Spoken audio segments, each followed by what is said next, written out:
like a Hellcat.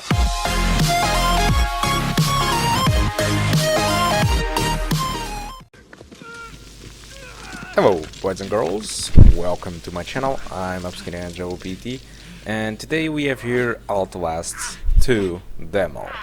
So Outlast 2 demo was developed by the Red Barrels, which was the same developers as Outlast 1 and its DLC. It's still using Unreal Engine 3 too, which is kind of surprising because every studio is now using Unreal Engine 4, but they are still using Unreal Engine 3. Nonetheless, the game still offers great graphics and it's well optimized. Well, more than less, it quite bottlenecks sometimes, which doesn't really make any sense. But in the end, it's not demanding comparing to the latest titles out there. So let's take a look on the graphics, and as you can see, I'm running with the native resolution, with everything set to the median low. I call it median low because there are options like, for example, the depth of field or the fog, which don't have a median option. So you either choose high settings or you either choose low. So for me, this is the median low. I actually benchmarked to a median high and a 720p low settings, which I left the textures on median on that low settings because the game doesn't consume too much VRAM. So this was kind of surprising because I guess nobody was really expecting Outlast 2 demo to be released so soon. Usually demos are released after the release of the games, but this is actually very surprising because the game is it is supposed to be launched on next year, and if a demo was supposed to be launched, it would be in Halloween, but no, it's actually on 4 October that this demo was released. So it's kind of weird why they done that, but it's okay. I love Outlast, so any day for me is good to play Outlast. So in case you are curious, if you think that I'm some sort of PewDiePie or something, that I'm going to scream or anything, I have done a live voice in my desktop video, okay?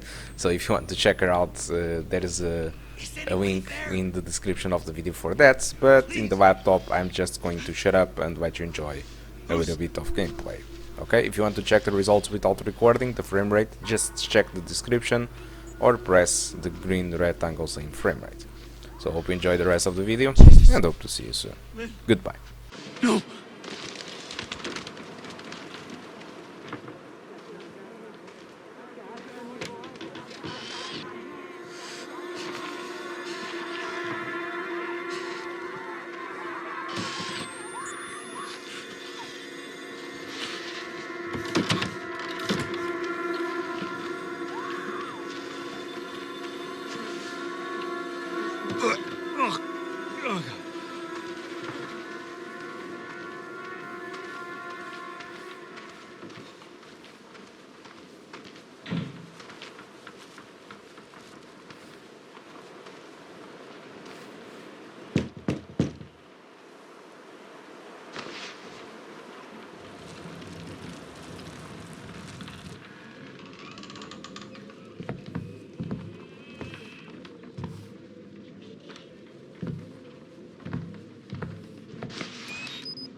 Savior, wash away all that I've been wrong today. Help me every day to be gentle, more like...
Jessica?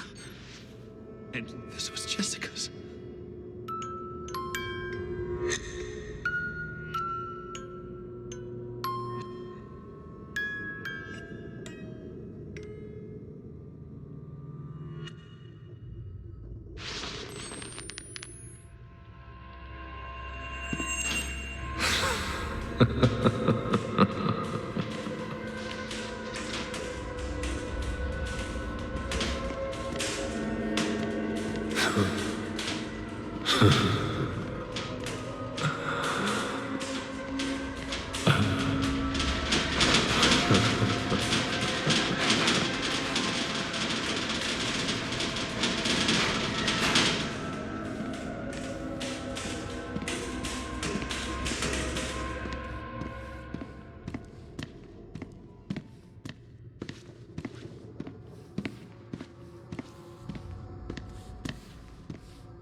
Jessica. Oh, God. Jess.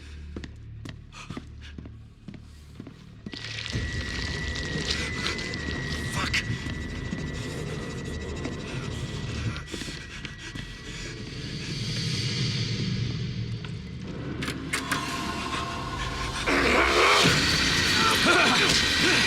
To the beast. I'll bleed you in the yard!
Hello boys and girls, welcome back now to the performance section of the video. And on the Midianite settings, what I noticed is that we have an average of 33 and a minimum of 11, but I noticed those minimums are just a couple of stuttering, which I don't understand why it happened, but the game might require a little bit of more optimization. Well, look at me talking about optimization with an extreme low-end PC.